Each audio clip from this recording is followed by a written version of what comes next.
लोकमान्य बाळ गंगाधर टिळक यांच्या चरणांशी विनम्र अभिवादन करून मंडळ यावर्षी सादर करीत आहे ऐतिहासिक जिवंत देखावा आग्र्याहून सुटका. मंडळ यावर्षी 41व्या वर्षात यशस्वी पदार्पण करत आहे. दरवर्षी ऐतिहासिक आणि सामाजिक विषयांवर उत्तमोत्तम आणि विविध देखावे सादर करण्याची परंपरा असलेल्या आपल्या या मंडळानं यावर्षी सादर केला आहे ऐतिहासिक जिवंत देखावा आग्र्याहून सुटका.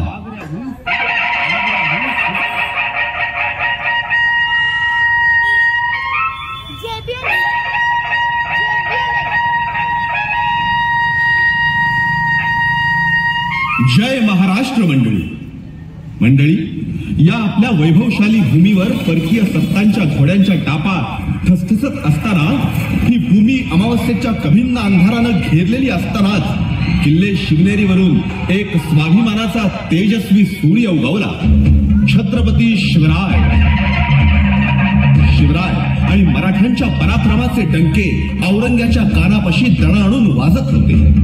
मराठ्यांच्या विजय घोषानं हैराण झालेला औरंगजेब पुरता खवळला आणि त्यांना आपल्या फौजा चंग बांधून स्वराज्यावर सोडल्या.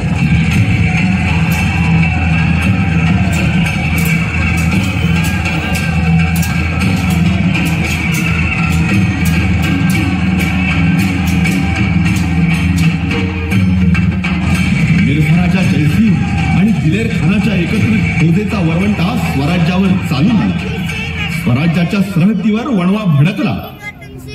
रयतेच्या होणाऱ्या हालानं महाराजांचं मन पिळवटून गेलं आणि महाराजांनी मुघलांशी तह केला.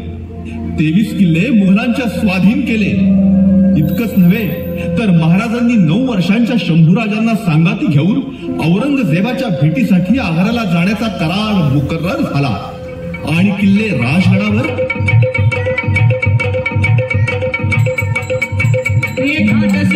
अंबाबाई उभी राहासी, भवानी उभी राहासी, कट्यावरी करवाट भक्ताची पासी, खणारे महाराजा सामोरे जासी, भक्ता सामोरे जासी, उतरून करावर नेसी आपल्याला उडा जासी. आनंदी जय देवी जय देवी, जय रामा जय भवानी तू बाळवंत रामाची मात, आरती व वाळू भावारती व वाळू माया रेणुके. आनंदी जय देवी जय देवी, शेवाळ तळण तिथं मायेचं रान, मूळ मायेचं रान, अगती जगनान्य ऋषी माझे मार्तंड रावा, मार्तंड चरणी आज मागतो ठावा, भवानी मागतो ठावा, अगत्यता लावून दिवायचा हरवाशीन भावा. आनंदी जय देवी जय देवी, जय राम जय भवानी तू बाळवंत रामाची मात, आरती व वाळू भावारती व वाळू मोह माया रेणुके. आनंदी जय देवी जय देवी,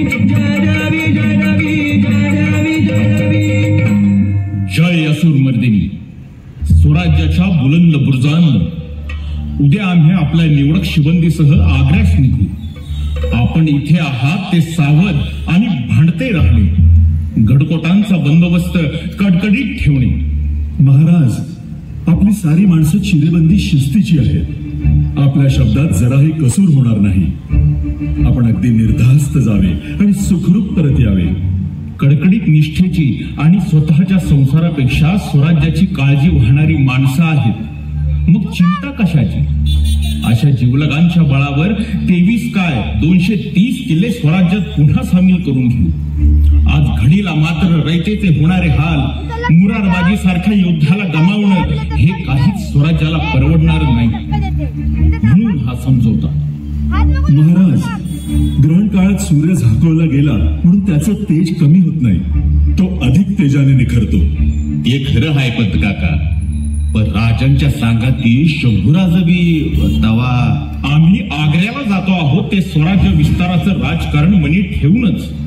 साधलं तर राजकारण, नाही तर शिक्षण, आमचं आणि शंभूराजांचंही. आग्र्यात बादशहा औरंगजेबाच्या 50व्या वाढदिवसाची मोठी धामधूम चालू होती. शंभूराजांना घेऊन महाराजांनी भवानीचं दर्शन घेतलं, आऊसाहेबांना दंडवत घातला आणि महाराज निघाले. आऊसाहेबांनी थरथरत्या हातानंच आशीर्वाद दिले.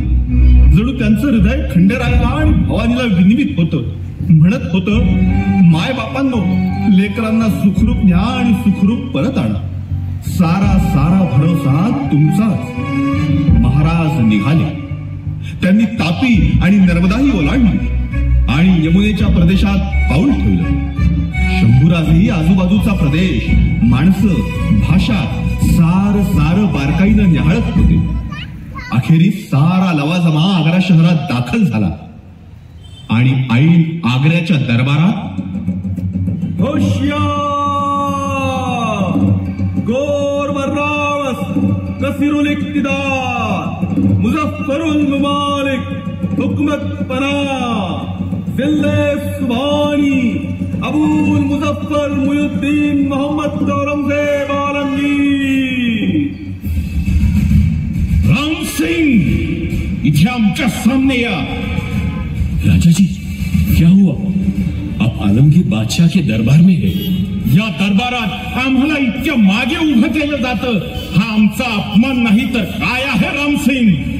राजा जी, ये दरबार की रीत है. दरबार की रीत? राम सिंग, हे आमच्या सामने उभे आहेत ते कोण जाणता आपण? जी, जसवंत सिंह राठौड़.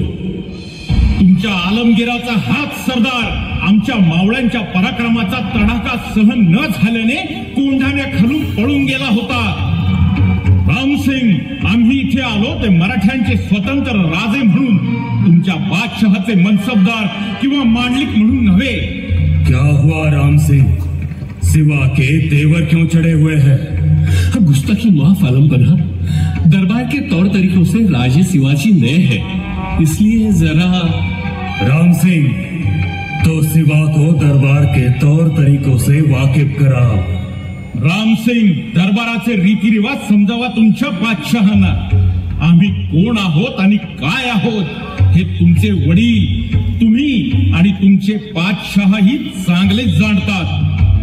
आम्ही स्वराज्याचे राजे आहोत हे ध्यानात ठेवा. स्वराज? कौन सा स्वराज? हमारे मुगलिया तख्त की रोशनी के सामने तुम्हारा स्वराज का दिया कुछ नहीं है. और रही बात राजा होने की, तो आलमगीर किसी को राजा नहीं मानते.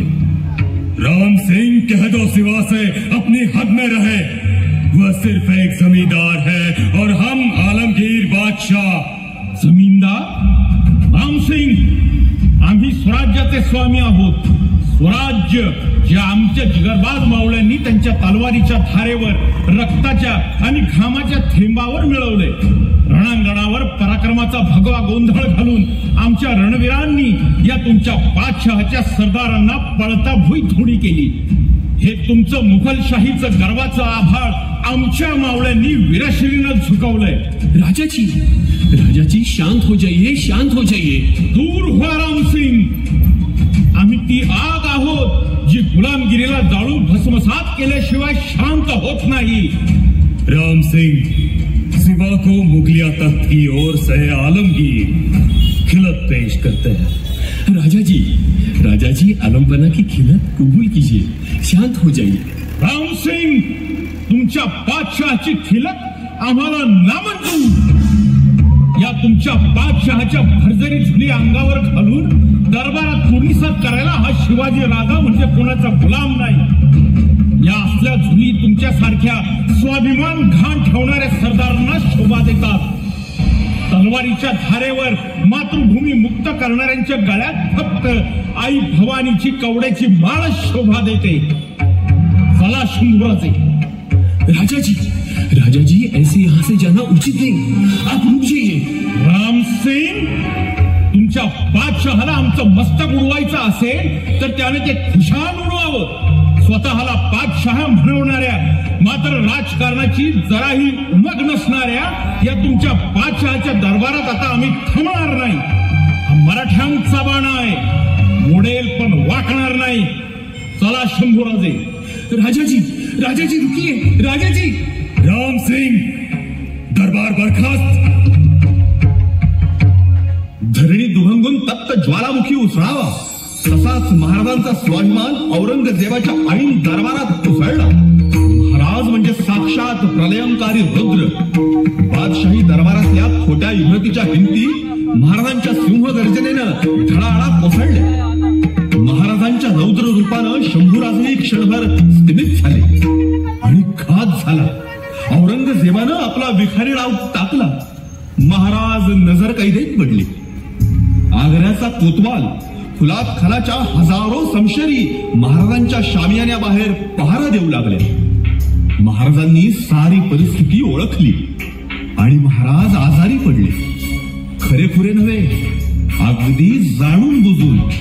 आणि मग राज, मोर काय करायचं? दिवसा गणिक ह्यो आग्र्यातला फास आवळत चाललाय बघा. आपण आजारी असल्याचा बनाव रचला तेव्हापासून इथल्या फकीरांना आणि बाकीच्यांना मेवा मिठाई धरतोय आपण. त्याचा फायदा होणार गुरुजी. राजे, आपली राजनीती आमच्या हळूहळू लक्षात येत आहे. पूर्वी मिठाईचे पेटारे बाहेर जाताना अगदी निक्षून तपासणी व्हायची, मात्र आता त्यात ढिलाई झालेली आहे हे नक्की. पंत, आम्ही ह्याच गोष्टीचा फायदा घेणार आहोत. फक्त योग्य वेळ येण्याची वाट पाहतो आहोत. कारण जिथे तलवारीची धार कामी येत नाही तिथे बुद्धीची धार वापरावी लागते. महाराज, तुवर रामसिंह येत आहेत. यावं भाईजी. राजा जी, एक खबर पता चली है. मैंने सोचा आपको होशियार कर दूं. कहिए. राजा जी, आपने कहा उसे मानकर मैंने खुद को जमानत से मुक्त कर लिया है, लेकिन शायद आलमगीर भी यही चाहते थे. मेरे वफादार लोगों ने खबर दी है कुछ ही दिनों में आपको और शंभू राजे को फिदाई हुसैन की कोठी में ले जाया जाएगा. आप सतर्क रहे. चलता हूं. पंत, हिरोजी, आपल्याला इथून हलवण्यामागे औरंगजेबाचा हेतू आपला कायमचा काटा काढायचा हाच आहे हे आम्ही जाणतो. आपली बऱ्यापैकी मंडळी मायदेशी पोचली आहे. आता राहिलेले आपणही इथून झेप घ्यायची. निर्णय आजची रात्र ठरवेल. पर शंभूराज. हिरोजी, आम्ही स्वराज्याचे सूर्य असलो तर आमचे शंभूराजे स्वराज्याचे चंद्र आहे. आम्ही कृती असलो तर शंभूराजे आमचे विचार आहे.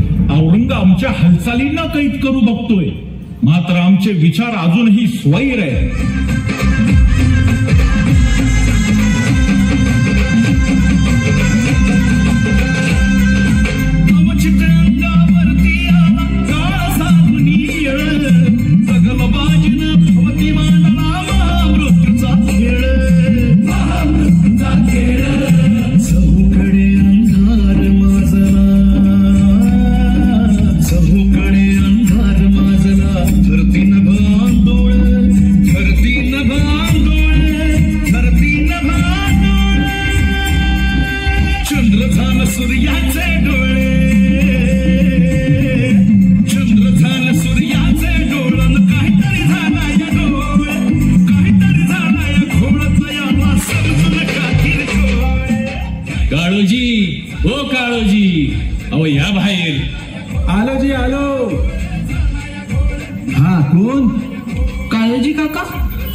मराठीच हाय म्या.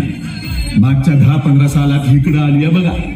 इकडं भट्टी हाय, मडकी इटा घडवतो आणि गुजारा करतो. पण आम्ही दख्खन देशीच्या शिवाजीराजे भोसले यांचे पुत्र संभाजीराजे. आपल्या ह्या भट्टीची आम्ही आग्रा शहरात फार तारीफ ऐकली काका. जी वय. अब आग्र्यात येणाऱ्या मुसाफिराला माझी भट्टीच वाट दावतील हो. त्यासाठीच आम्ही तुमच्याकडे आलो आहोत काका. स्वराज्यासाठी तुमची मदत हवी, कराल? म्हणजे काय करायचं म्या राज? काका, चाल हो अडवी तिरकी चाल हो, अडवी तिरकी चाल हो, सपाच्या बिळात कपट खेळात अडवी तिरकी चाल हो, सत्ता जाऊन कुणीतरी कुठेतरी रचतय माया जाल हो, रचतय माया जाल हो, बुद्धीची तलवार उसळली ज्ञानात गेली ढाल हो, बुद्धीची तलवार उसळली ज्ञानात गेली ढाल हो, काही जुळना कुणा कळना काय गौड बंगाल हो. आबासाहेब कामगिरी फते. शाबास शंभूराजे, शाबास. राज, काय योजना? हिरोजी, उद्या पेटारे निघतील ते शेवटचे. आम्ही कोठीतून बाहेर पडलो की आमची जागा तुम्ही घ्यायची. तुमच्या सांगाती मदारी असेल. आम्ही आणि शंभूराजे पेटाऱ्यांबरोबर बाहेर पडू. सर्जेराव, ठरल्या वेळी ठरल्या ठिकाणी घोडे तयार ठेवा. राज, ही जोखीम आज नाही उचलली तर वेळ हातातून निघून जाईल. फिदाई हुसेनच्या कोठीत आम्हाला डांबून मारण्याचे मनसुबे रचतोय औरंगजेब. त्याला सुरुंग लावलाच पाहिजे. हिरोजी, आम्ही बाहेर पडलो की दवा आणण्याच्या निमित्तानं तुम्ही आणि मदारीही बाहेर पडायचं आणि स्वराज्याच्या मार्गाला लागायचं. आता सारा भरवसा आई तुळजा भवानीची कृपा, आऊसाहेबांचे आशीर्वाद आणि स्वराज्याच्या पुण्याईवर. सजग रहा. पर आग्र्यातून बाहेर पडायची दिशा ती कशी गावायची? हिरोजी काका, चिंता करू नका. या आग्रा शहरात काळोजी कुंभाराची भट्टी आहे. तिचा निघणारा धूर आपल्याला आग्रा शहरातून बाहेर जाण्याचा मार्ग दाखवेल. आपण काळोजी काकांच्या घरीच वेषांतर करू आणि त्या भट्टीच्या धुराच्या दिशेने आपली घोडी फेकू. आम्ही काळोजी काकांना भट्टी पेटती ठेवण्याची विनंती केली आहे. हिरोजी, आम्ही म्हटलं होतं ना, आम्ही स्वराज्याचे सूर्य असलो तरी आमचे शंभूराजे स्वराज्याचे चंद्र आहे. सर्वांनी आता निघा आणि तयारीला लागा. जय भवानी. सारी तयारी जय्यत झाली होती. महाराजांनी कृष्ण नीतीनं आपला डाव मांडला. आग्र्याच्या कोठीतून नेहमीप्रमाणे मिठाईचे पेटारे बाहेर पडले आणि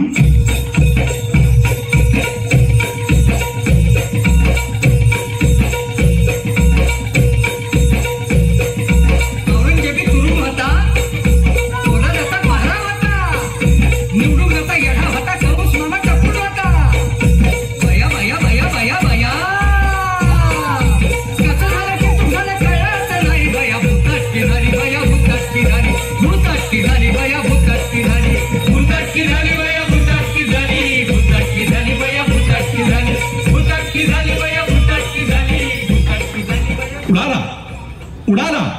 औरंगजेबाच्या कैदेतून मराठ्यांचा गरुड उडाला. पुन्हा कधीच हातात न येण्यासाठी शंभूराजांच्या सह महाराज आग्र्यातून सही सलामत बाहेर पडले आणि राजगडावर दाखल झाले. स्वराज्यातल्या हरेक गडकोटावरून तोफा आग्र्याकडे तोंड करून गरजत होत्या. औरंगजेबाला सांगत होत्या, मराठ्यांचा राजा आणि युवराज तुझ्या आसुरी महत्वाकांक्षेला सुरुंग लावून सुखरूप स्वराज्यात दाखल झाले. औरंगजेब ज्या स्वराज्याला केवळ एक दीप समजत होता, ती होती स्वाभिमानाची धगधगती ज्वाला. जिजाऊसाहेब सुखावल्या. स्वराज्य आनंद. हरेक गडकोट आणि मावळा आनंदानं गरजत होता, म्हणत होता, महाराष्ट्राचे सुपुत्र आम्ही, आम्हाला कधी जय भवानी, जय शिवराय. मंडळानं सादर केलेला देखावा आग्र्याहून सुटका. देखाव्याची संकल्पना